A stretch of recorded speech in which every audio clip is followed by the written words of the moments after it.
সন্তানের জন্য বাবার লেখা অসাধারণ একটি চিঠি। প্রিয় সন্তান, আমি তোমাকে ৩টি কারণে এই চিঠিটি লিখছি। জীবন, ভাগ্য এবং দুর্ঘটনার কোনো নিশ্চয়তা নেই। কেউ জানে না সে কতদিন বাঁচবে। আমি তোমার বাবা।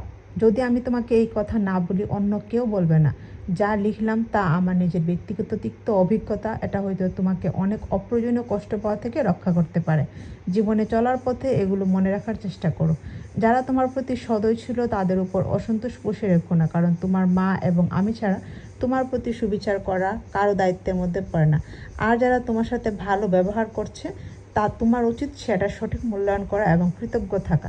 তবে তোমার সতর্ক থাকতে হবে এজন্য যে প্রতিটি মানুষের প্রতি পদক্ষেপের নিজ নিজ উদ্দেশ্য থাকতে পারে। একজন মানুষ আজ তোমার সাথে ভালো তার মানে এই নয় যে সে সবসময় ভালো থাকবে। কাজেই খুব দ্রুত কাউকে প্রকৃত বন্ধু ভেবো না। জীবনে কিছুই কিংবা কেউই অপরিহার্য নয় যা তোমার পেতেই হবে। একবার যদি তুমি এ কথাটির গভীরতা অনুধাবন করবে, তখন জীবনের পথ চলা অনেক সহজ হবে। বিশেষ করে যখন বহুল প্রত্যাশিত কিছু হারাবে কিংবা তোমার তথাকথিত আত্মীয় স্বজনকে তোমার পাশে পাবে না।